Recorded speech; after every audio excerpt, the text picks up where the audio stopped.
¿Qué tal, amigos? Buenas tardes. Bienvenidos a TV UJAT. Este es su programa Consultorio 35 para trascender en el conocimiento.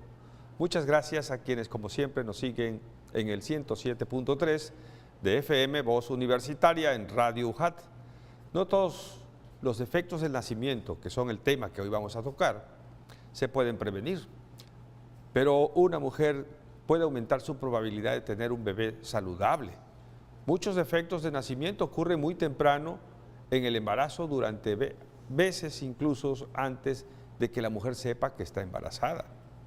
Hay cosas que una mujer hace para planificar un embarazo saludable: tomar ácido fólico todos los días, no tomar alcohol, no fumar, no usar drogas ilícitas, consultar con el médico, sobre todo por los medicamentos utilizados, prevenir las infecciones, hablar con su médico sobre las vacunas, alcanzar y mantener un peso constante y saludable, consultar siempre un profesional de la salud con regularidad. Para conocer más sobre este tema, el embarazo y los defectos al nacimiento, hoy tenemos como invitado muy especial y nos honra el doctor Luis Gómez Valencia, médico especialista, genetista, con amplia experiencia y connotado y prestigiado profesor universitario, que nos compartirá información muy interesante. Recuerde que puede comunicarse con nosotros en el 358-1596 para cualquier duda o comentario. Quédese con nosotros a trascender en el conocimiento. Este es Consultorio 35.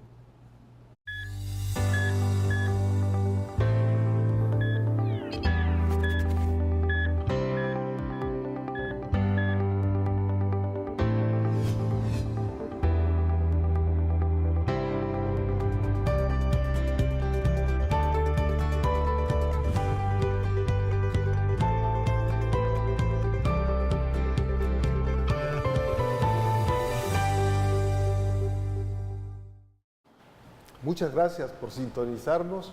Me uno a la alegría que el doctor Alberto Abdo les ha manifestado. Estar cada semana en este programa es altamente satisfactorio y sobre todo cuando compartimos con un juchimán de calidad como es el doctor Gómez Valencia, que hoy nos acompaña para hacernos un poquitito de información, porque hay muchísimo que saber de la genética, que es su área de especialidad. Luis Gómez Valencia es egresado de nuestra Escuela de Medicina y ha tenido una trayectoria brillante, puesto que ha ocupado el lugar de coordinador de la carrera, director del hospital en donde él labora laboró durante mucho tiempo, el Hospital del Niño Dr. Rodolfo Nieto Padrón, y de donde ya parece que está jubilado. También de nuestra escuela ya está él haciendo las cosas que le faltaba tiempo antes para hacer, ahora está dedicado a otras actividades, pero de todos modos sigue siendo entrañable nuestro amigo. Bienvenido, Luis Gómez Valencia. Muchas gracias por la invitación, amigo. Gracias. Y bienvenida también Olivia Magaña, nuestra compañera que hoy nos hace el favor de acompañarnos en nuestro programa Consultorio 35. Y para iniciar, vamos a preguntarle al doctor Luis Gómez Valencia que nos hable un poquito en general de en qué consiste la genética. Bueno, es la genética médica, porque la genética es amplia y es de todos los seres vivos, pero la genética médica se encarga prácticamente, es una rama de la biología que se encarga de estudiar desde in útero al bebé, que se está formando in útero, y buscar por los medios posibles que en su nacimiento venga en las mejores condiciones posibles. De no ser así, si hay alguna alteración que se haya dado durante su formación, primero identificar qué fue lo que ocurrió, por qué se dio esa anormalidad con la que nació, qué se puede hacer para manejarlo, para manejar ese problema con el que nació, y finalmente y sobre todo evitar que esto se vuelva a presentar en otros bebés de la misma pareja. Antiguamente en nuestra escuela de medicina llevábamos la materia de embriología y genética y siempre correlacionábamos la producción, la formación en el periodo embrionario y luego el desarrollo y el crecimiento en el feto, pero también me llamaba la atención, me llama mucho la atención cuando leyendo acerca de la vida del doctor Luis Gómez Valencia, en su amplia trayectoria, una dedicación que no es fácil porque siendo genetista todavía en nuestro estado la genética era prácticamente desconocida y acepta ese reto en el que coinciden inclusive las fechas de su nacimiento, por allá por los años 56, si no mal recuerdo, 53. Con el descubrimiento del DNA, una situación Alberto, circunstancial. ¿qué es DNA? El DNA, el ácido desoxirribonucleico. Tenemos personas que no son médicos y Exacto. pudiera estar en duda, ¿no? Estar en duda. El DNA son siglas en inglés, pero en español sería ADN, las siglas que significan la molécula de la vida, la estructura identificada en lo que se denominan genes, a través del cual se perpetúan los caracteres de nuestra especie. Y precisamente en esto, en nuestra escuela avanzamos cuando hablamos de biología molecular, porque antes era histología, embriología, como tú dijiste, y genética, pero cuando hablamos de moléculas y hablamos de partículas muy pequeñas, que primero son teóricas, ¿no? Y ya luego la ciencia las hace evidentes, podemos hablar de los factores de la herencia, que es de lo que el doctor nos va a platicar. Claro. ¿Y cómo podríamos abordar este tema con una mujer que resulta primero embarazada o que desea embarazarse y tiene antecedentes en la familia y ese temor le hace ir a consulta con un genetista? Bien, pues hay una cuestión que acaba de mencionar. Cuando ya hay antecedente, pues pudiera hacerse de manera preconcepcional, entrar la medicina preventiva ahí, porque ya tenemos un antecedente. Cuando no hay esto, pues la cuestión es mucho más delicado y entonces tiene que ser preconcepcional. Lo ideal, antes de la concepción, si no se pudo, durante la concepción, y lo que nunca debe de ser es que sea después de la concepción, porque quiere decir que fallamos en todo lo que abordamos de medicina preventiva. Pero bueno, lo que se da con regularidad es que sea durante la concepción. Y en este sentido, yo platicaba hace unos momentos con el maestro Eduardo, que podemos considerar por un lado a la mujer como un ente biológico y por otro lado al bebé que está en desarrollo. A ese binomio, el médico desde afuera tiene que vigilar ese crecimiento armonioso. Es decir, salud. Salud. Porque hay un espectrum, hay un buitre que está al acecho. Eso se conoce como agentes teratógenos. Lo estudia una disciplina, una ciencia que se llama teratología. Y de eso es que el médico, durante el control prenatal, tiene que ir dándole seguimiento a la mujer embarazada. El origen de la palabra teratología es griego.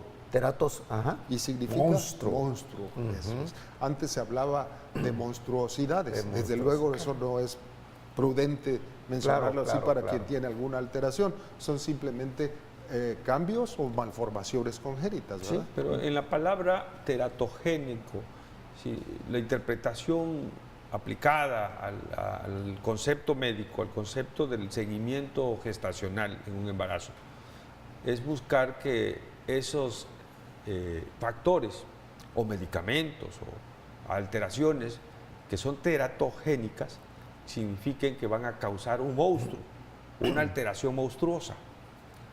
¿Sí? El producto, los medicamentos en el uso del embarazo, prácticamente todos son teratogénicos.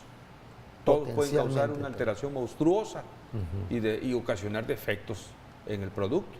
Alguna vez hablamos con Luis Gómez Valencia con respecto a la talidomida, Allá por los años 50 se inició esto como un medicamento que se daba sin saber las alteraciones que tenían precisamente para provocar o alterar el desarrollo del individuo. Antes no se sabía qué, y con el estudio de este medicamento se suelta la inquietud por el área, ¿no?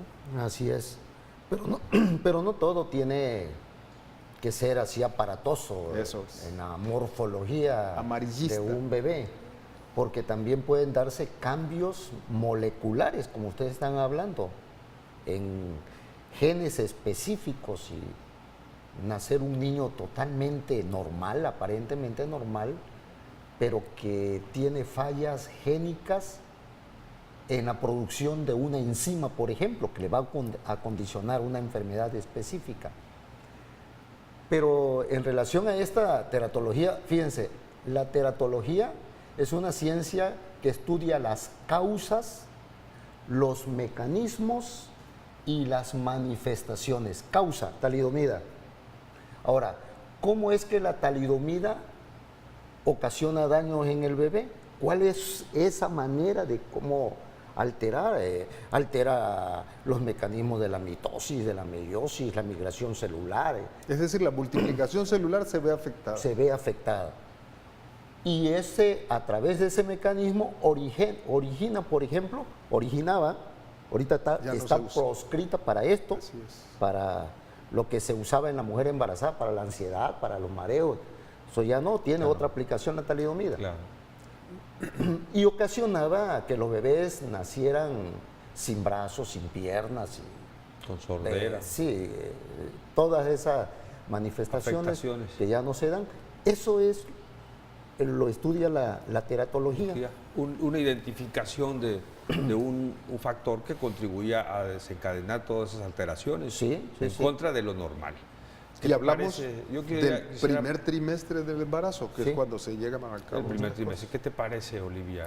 A mí me resulta sumamente interesante porque recordarán que en algún momento se hablaba mucho de esta cuestión de algunos otros agentes, además de los medicamentos, como el pelo del gato, la rata, los perros, etcétera, y había como un albur con respecto al Toxoplasma gondii y al citomegalovirus, ¿no? Entonces, quiero suponer que estos también son agentes, pero fueron de alguna manera sumamente vulgarizados en alguna época por ahí de los 90s, y ahora tenemos que muchas mujeres tienen animales, los adoptan incluso como hijos, y se arriesgan a tener un embarazo de este tipo. Esos son factores biológicos que vamos a abordar en unos momentos después de estos breves promocionales. Siga con nosotros.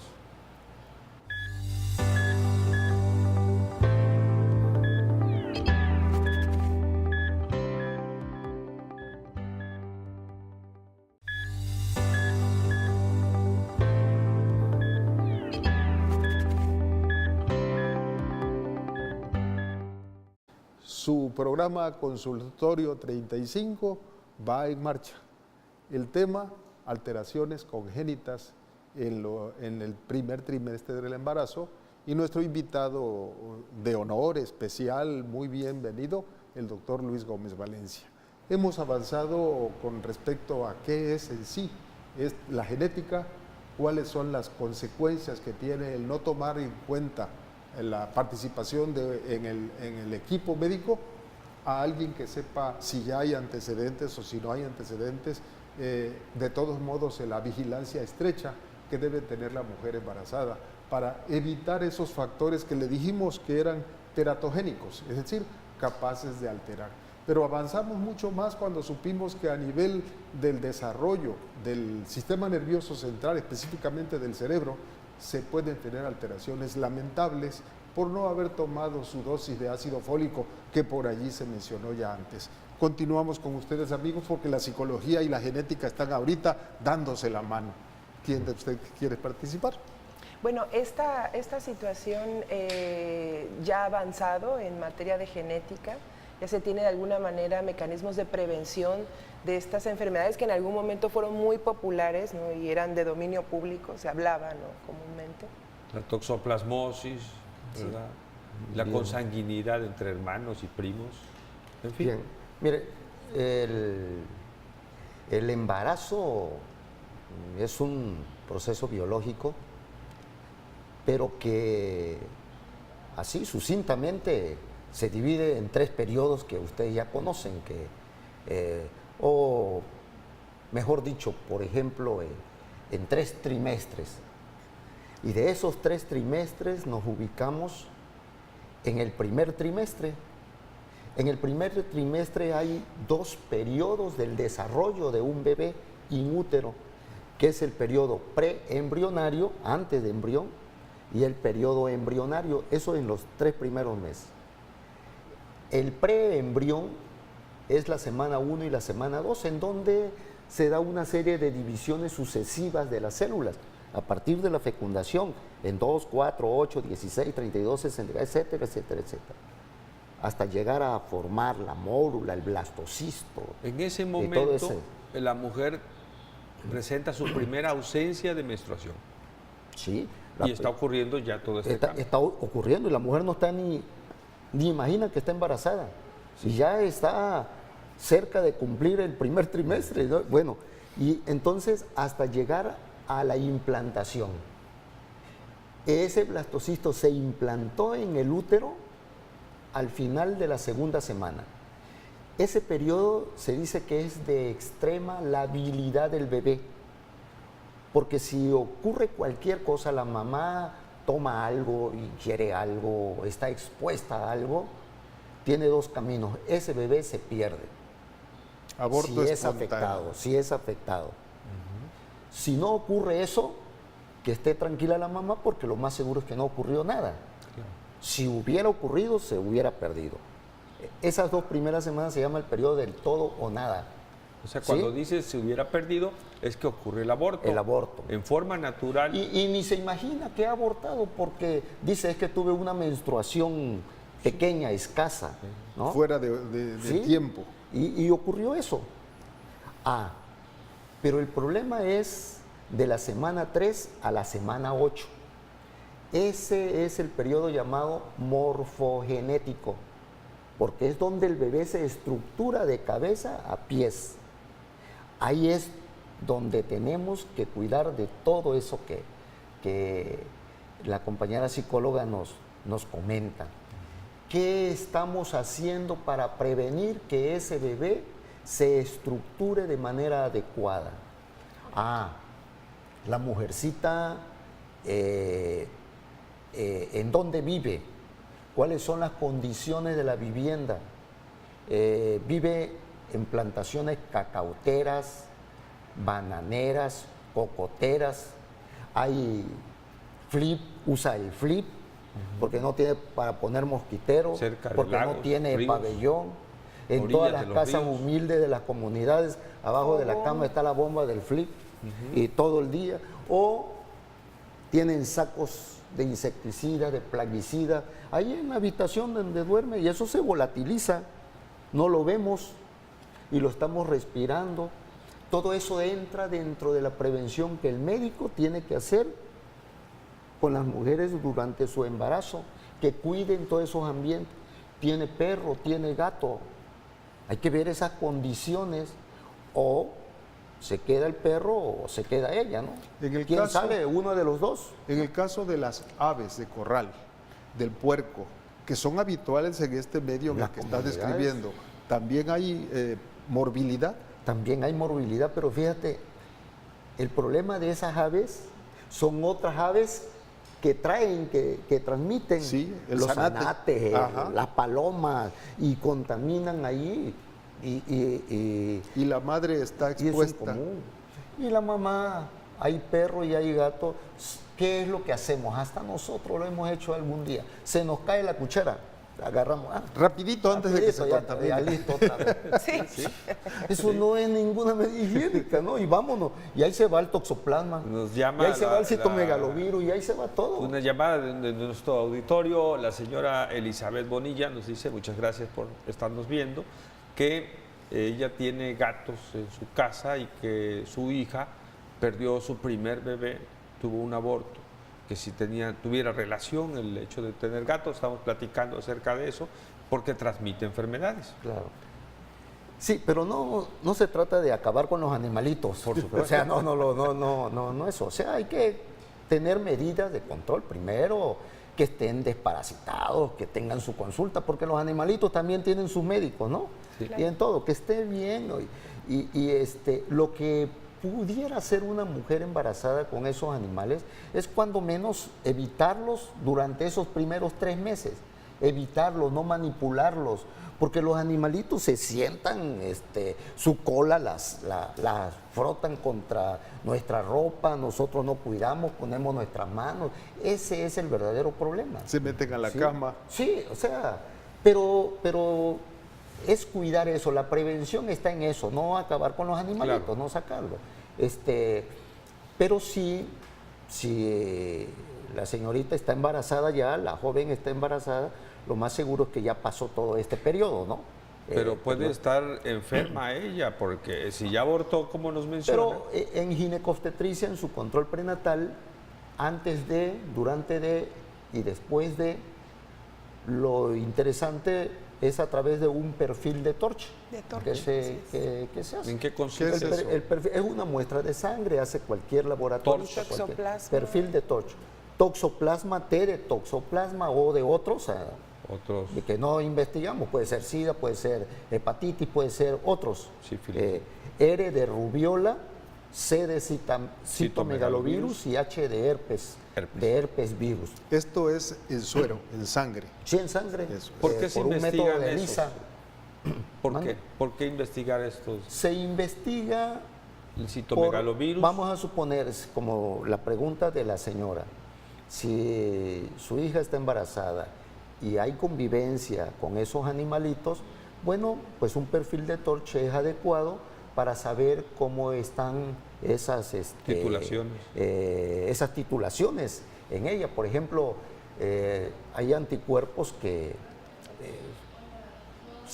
lo que se evalúa es IgM, Inmunoglobulinas. Inmunoglobulina. ajá, Y están en sangre, un análisis de sangre. la G y la M.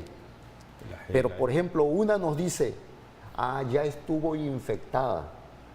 Ya estuvo infectada. ¿Cuál es? Y eso nos lo dice las titulaciones, los rangos de titulaciones. La IgM. No, esta tiene la M. La memoria. Ajá. ¿Y la IgG?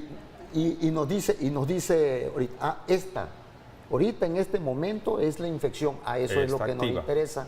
Exacto. Esa es la que nos interesa. Pero todo eso es terreno del gineco, lo investiga y lo aborda desde ese Si punto las de vista. titulaciones para estas enfermedades están altas, esa paciente no debería de embarazarse porque tiene alto riesgo de abortar. Hasta que se baje eso, ¿no? Y estamos hablando de una medicina institucional, en donde el ginecobstetra sabe cuál es la guía del manejo. Claro. Pero en las comunidades, en donde tienen, si acaso, un médico general en el centro de salud, ¿qué instrucciones tiene para que La medicina preventiva se encarga a través de ese joven, a través de esa joven, de aconsejar, ahí sí aconsejar, porque no se vale decir aconsejar, porque el médico no debe aconsejar, sino asesorar, pero ahí sí se vale aconsejar y decirle, no, oiga, porque hay escasos recursos, no voy a tener la seguridad de que haya un veterinario y de que tenga dinero para llevar a los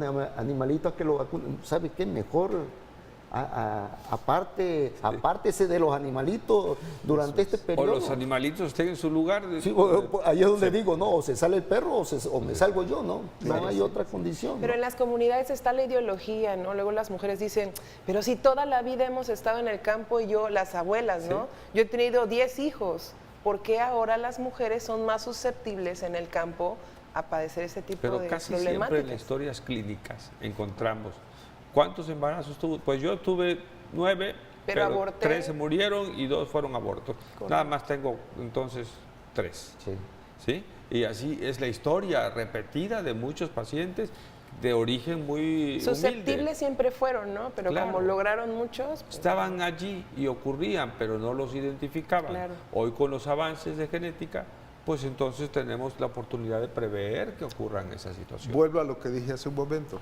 Si hablamos de medicina institucionalizada, en donde ya hay una serie de elementos a desarrollar, la cosa puede ser.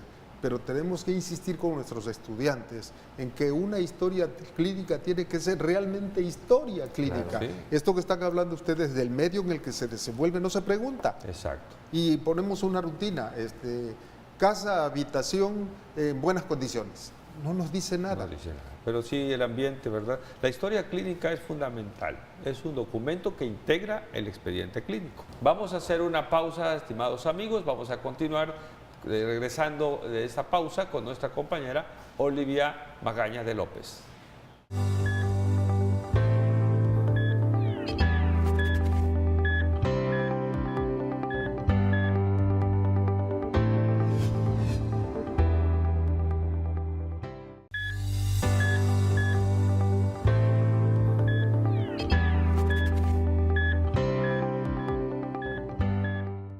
En su programa Consultorio 35, como todos los viernes, hoy vamos a tener la participación de nuestra compañera Olivia Magaña de López, quien va a hablar de los 3 minutos por su salud. Adelante con ella.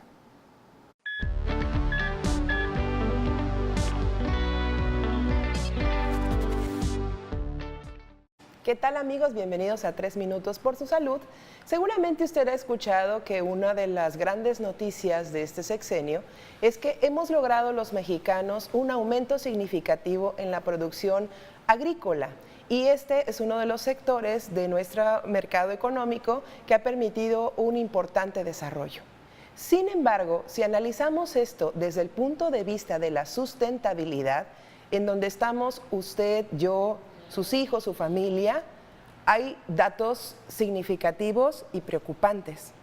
¿Ha escuchado usted el concepto agua virtual? El agua virtual es aquella que se utiliza para la producción agrícola, el consumo en las industrias, los hogares, etc.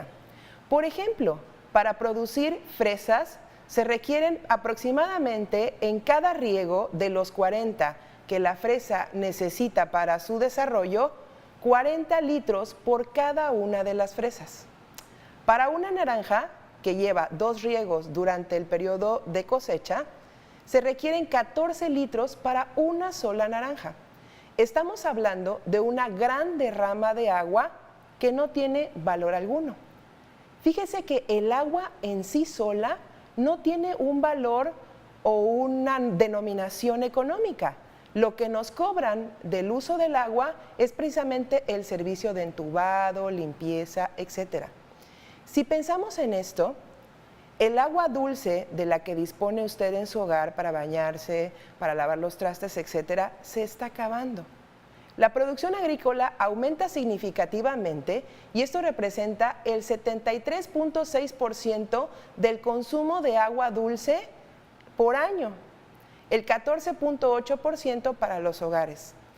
Los mantos de donde se toma esta agua para la producción no logran recuperarse de manera natural, ya sea por precipitación pluvial o bien de alguna otra manera que pudiera ser industrial o tecnológica, y entonces podemos suponer claramente que esto implicará que en algún momento se sequen.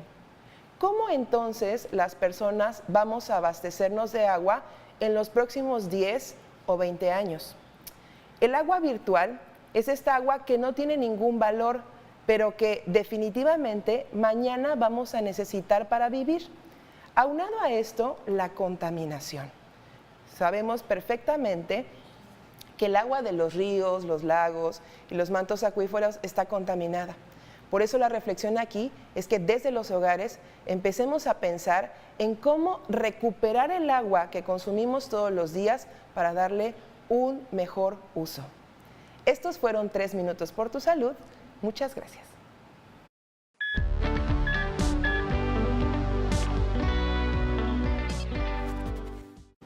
Continuamos con nuestro programa como veníamos. Vamos ya a entrar al tercer segmento. Se va el tiempo volando. Con la proglótide. Pero vamos a continuar con el tema del primer trimestre del embarazo en la prevención de alteraciones congénitas. la teratogenia, que a nadie le es extraño que haya una persona que tiene alteraciones en su físico, pero también si lo podemos evitar, qué bueno que estamos vivos, ya es lo primero, ¿no, don Luis? Así es, definitivamente. Y el tratar de prevenir los defectos al nacimiento, ya lo mencionábamos antes, data desde tiempo inmemorial, pero que ahora se ha caído en más detalles porque la tecnología nos aporta muchas evidencias y herramientas para poder realizar esto. Y hablando de herramientas en el diagnóstico de problemas de los bebés inúteros, hay formación desde el punto de vista de la persona académica. Por ejemplo, un ginecobstetra puede hacer una subespecialidad en fetología o en medicina materno-fetal. En Tabasco tenemos una fetóloga, en Villahermosa una fetóloga, y tenemos 3 subespecialistas en medicina materno-fetal. ¿Cuál es el trabajo de estas personas? Estas personas investigan alteraciones en el bebé inútero en el primer trimestre y lo corroboran en el segundo trimestre, pero dan ese seguimiento. Ahora, la cuestión ahí es que si el bebé inútero viene con alguna alteración, ¿se puede hacer algo para revertir ese daño que trae en su morfogénesis? No. Pero la pareja tiene el derecho de saber qué es lo que tiene su bebé inútero. Y ese es un dilema bioético. Indudablemente es la vida de por medio. Es un dilema porque ahí viene la pareja en sus decisiones qué hacer. Y involucra a un equipo interdisciplinario en donde ya saltan muchas cosas que es terreno de la bioética, ¿no? Claro. Pero que hay maneras de cómo identificar los problemas, las hay. Y también hay maneras de resolver el problema para la vida del producto. Para la vida del producto. Pero lo más bonito de esto sería prevenirlo, hombre. Claro. No, y para además, eso estamos educando a los muchachos en las escuelas. Así es. Y no solamente desde el punto de vista médico, las consecuencias, sino también desde el punto de vista social, psicológico, familiar. Sí. ¿Verdad? De la seguridad social, ¿no? O sea, ¿quién se hará cargo de ese niño si los padres faltaran, ¿no? O hasta disgregaciones familiares pueden llegar a ocurrir. Y miren, no es raro, y no me dejará mentir nuestra compañera psicóloga, de todos los bebés que nacen con defectos al nacimiento, me atrevo a decir, cerca del 80% de los varones dejan a su mujer. Porque el de la culpa, la culpa es la mujer. Señora. La culpa es la mujer, dice. Y no tenemos una sociedad que verdaderamente acompaña a este tipo de familias, ¿no? No hay servicios adaptados para ellos, escuelas, etcétera, ¿no? Sí. O sea, o no desde un punto de vista bastante profesional. ¿Y la asistencia al genetista, cómo la has observado en la evolución de más de 30 años que tienes ya de ejercer? Híjole, fíjate que en 25 años, bueno, 30 años pues, el Hospital del Niño ha sido la única institución que ha logrado tener un laboratorio para este tipo de problemas. La única institución en nuestro estado. La única institución en Tabasco. Ajá. Y durante 20 años la única institución en el sureste del país. La visión de un amigo nuestro, Manuel Fernández Torrano, esa fue la visión. Y visiones como esas no han habido, pues. Visiones de don Bartolomé Reynés Berezaluce, por ejemplo, claro, que fue el que me sacó de aquí, me envió. A hacer genética. Sí, a hacer genética por otra gente que estuvieron ahí. Pero eso nos da a entender que no es tan fácil, pues, maniobrar para el ejercicio de la medicina en el sentido en el Social. que estamos contextualizando, ¿no? Pero yo te he visto que ya se tiene una consejería en el Hospital de la Mujer también, y que entonces ya estamos abordando dos aspectos de la atención médica, uno en los que se dedican a los niños, quizás ya nacidos, ya con estas alteraciones, y otro donde tienes la oportunidad de ver pacientes embarazadas. Claro. De ahí la importancia de la bioética, volvemos al tema, en la formación del futuro profesional. Porque desde el primer año tiene que estarse insistiendo en que somos, primero, servidores públicos. Claro. Segundo, que tenemos que estar muy bien preparados, estudiando en todo momento. Y tercero, tener la idea de que donde me necesitan es como médico general bien preparado, es en la comunidad, y dejar de pensar en la especialitis, que es lo que ahorita predomina, Claro. porque creemos que eso deja mucho dinero. Eso es. ¿Qué piensas de eso, Alberto? Pues bueno, son situaciones que definitivamente a veces en la decisión vocacional tenemos que tomar en cuenta realmente lo que es útil, a lo que vamos a servir, el campo de oportunidades para poder desarrollarnos, lo que nos conviene, y lo que puedo hacer, que estoy capacitado, o lo que me gusta, ¿verdad? También. Estos son Es aspectos lícito. importantes para decidir la vocación, lo que puedo porque me voy a dedicar a ello, y también en lo que voy a, con mi convicción, a lograr. El doctor Gómez Valencia tocó un punto que por eso lo señalé. Si el doctor Bartolomé Reynés, si el doctor Fernández Torrano no hubieran tenido esa visión a futuro, no tendríamos un genetista que ha dado origen a cuántos genetistas que fueron alumnos tuyos. Pues lamentablemente no a muchos, pero hay cuatro ya. de los cuales uno solo, egresado de la UAL, que está aquí, el maestro Rubicel vino de la Universidad de Guadalajara, y otros que se han formado, pero se quedaron en el centro de la República. Claro.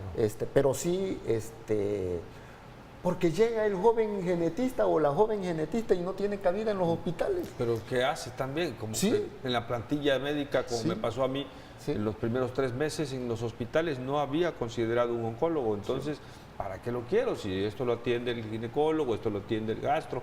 Igual era en la genética, ¿no? ¿Qué voy a hacer? Tu maestra María Elisa Alonso Y la tela. vino a Villahermosa Sí. como genetista. Exacto. Y yo era director del hospital, pero me dice, no tengo qué hacer, no tengo laboratorio, ¿qué hago? ¿qué hago? Y se regresaron a la Ciudad ¿Y de qué México. es lo que hace la paciente? Regresando en esa pregunta que tú decías, que toma las decisiones a veces de interrumpir el embarazo o a veces de continuarlo.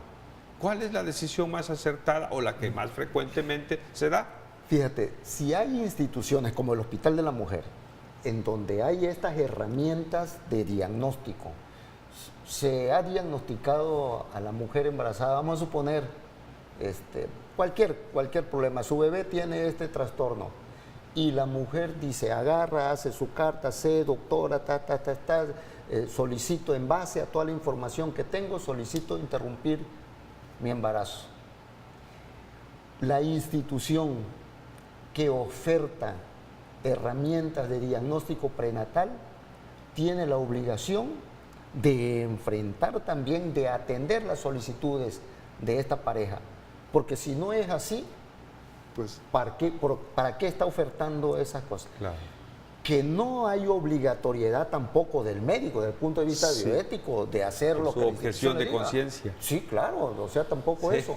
Pero la institución tiene que atender eso. Exacto. Vamos a continuar después de estos breves promocionales en este tema tan interesante en la vida de todos.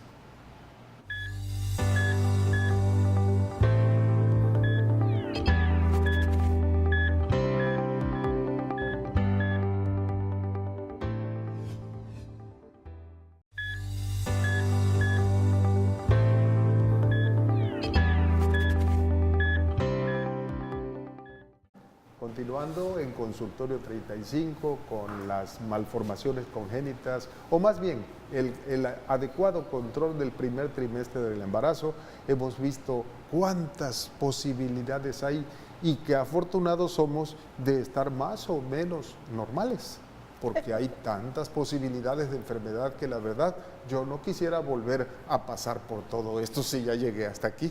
¿Qué nos pueden decir ahora nuestros entrevistados? Claro, estábamos comentando que toda esta cuestión del aborto, que pudiera inducirse en caso de que la pareja lo solicitara, pero yo pensaba un poquito en que esta cuestión del embarazo es un sobreentendido en nuestra cultura, o sea, cualquier mujer cree que puede embarazarse sin conocer todo lo que debería de comprender con respecto a su historia familiar, los factores de riesgo, etcétera. Pero otra consideración es que muchos embarazos en nuestra entidad no se dan de manera planeada. Entonces, por tanto, no hay todo este control que se debe de llevar y bueno, hay una alta incidencia en este tipo de malformaciones congénitas o circunstancias al respecto, ¿no? ¿Cómo está la estadística en nuestro medio en cuanto a qué es lo más frecuente en malformaciones y cuáles son las más raras?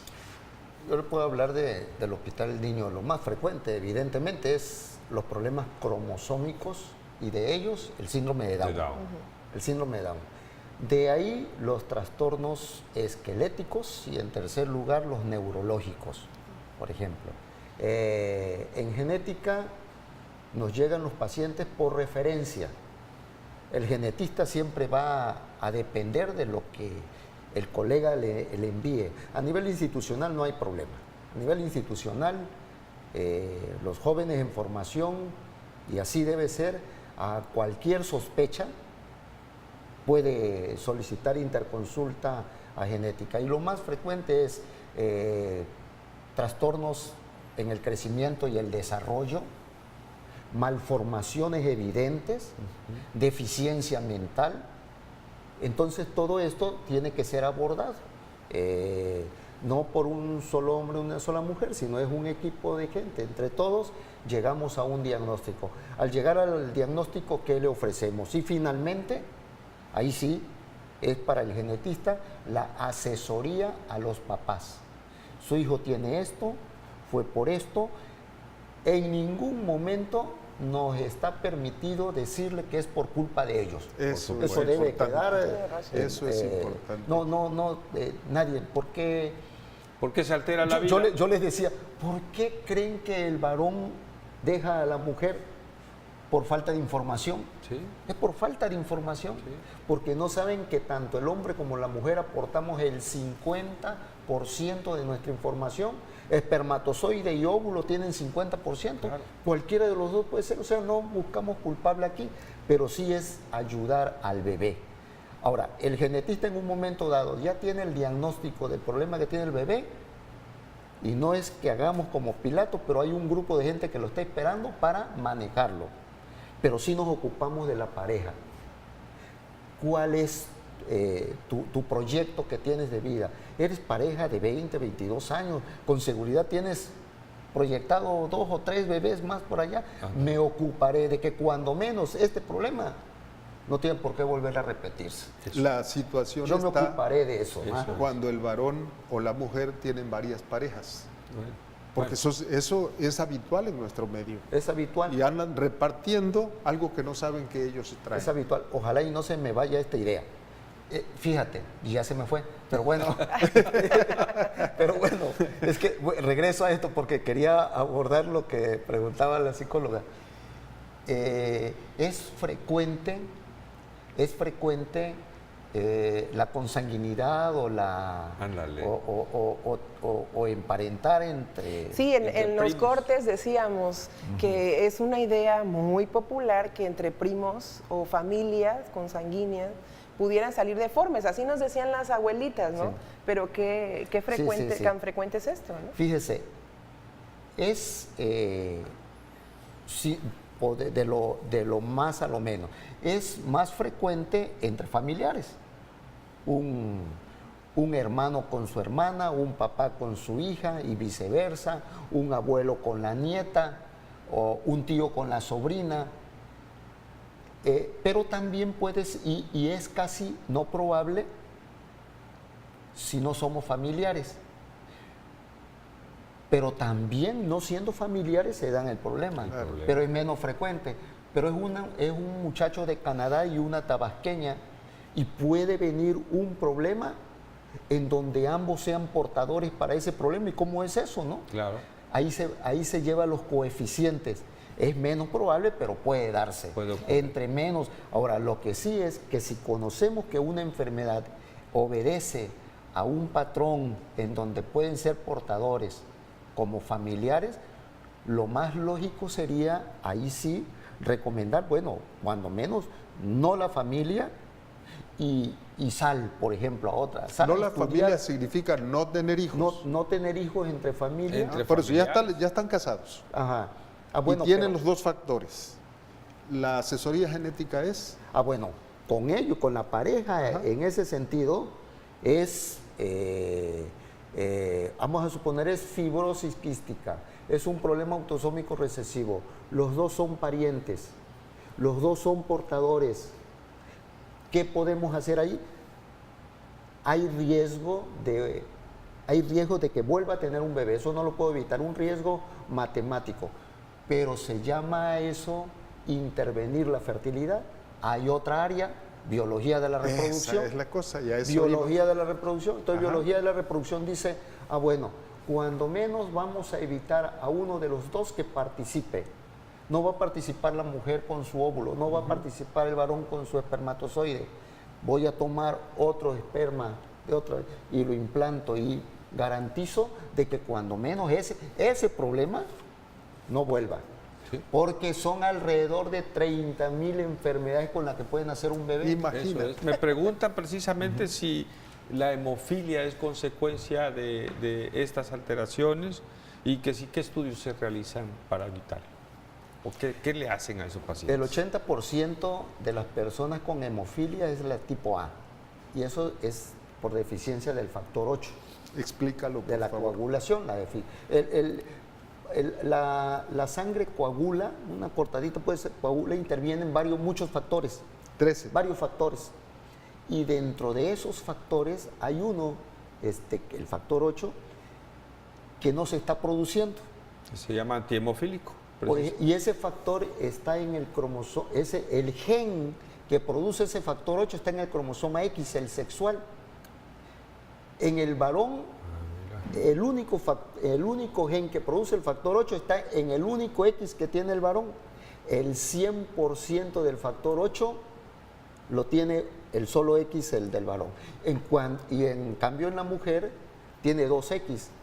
Uno de sus X produce el 50% y el otro de sus X produce el 50%. Si esta mujercita tiene una mutación, un cambio, y uno de esos dos genes no produce el factor 8, cuando menos este otro lo sigue produciendo y la mujer sigue siendo normal. Se dice, ella es portadora, Eso pero es sana.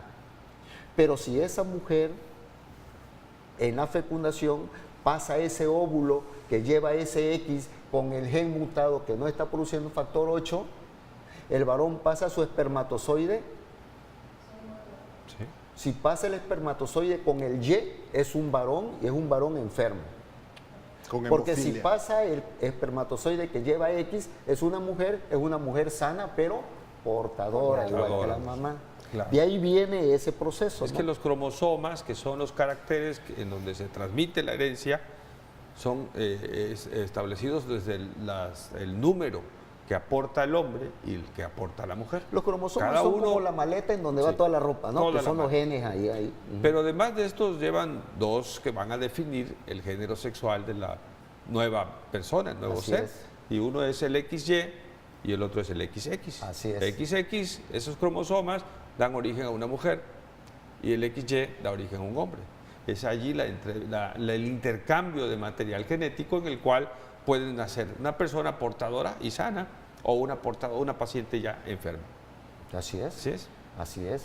Y una mujer portadora puede garantizárseles para esa enfermedad que tenga hijos sanos con intervención de la fertilidad a través de biología molecular, de lo que había hablado. Eso. Entonces, ¿la mujer puede sufrir hemofilia? Sí, sí puede sufrir hemofilia, es excepcional. Por ejemplo, es una mujer que nació con un solo cromosoma sexual X. A eso se le llama síndrome de Turner. Son niñas de tallita baja, hay infantilismo sexual, porque sus ovarios están atrofiados, no hay producción de estrógeno, no hay producción de progesterona, no hay esto. Entonces llegan a la edad de 14, 15 años, son niñas que no tienen glándulas mamarias, vello axilar, vello púbico, no reglan. Hay manera de cómo hacerle todo eso.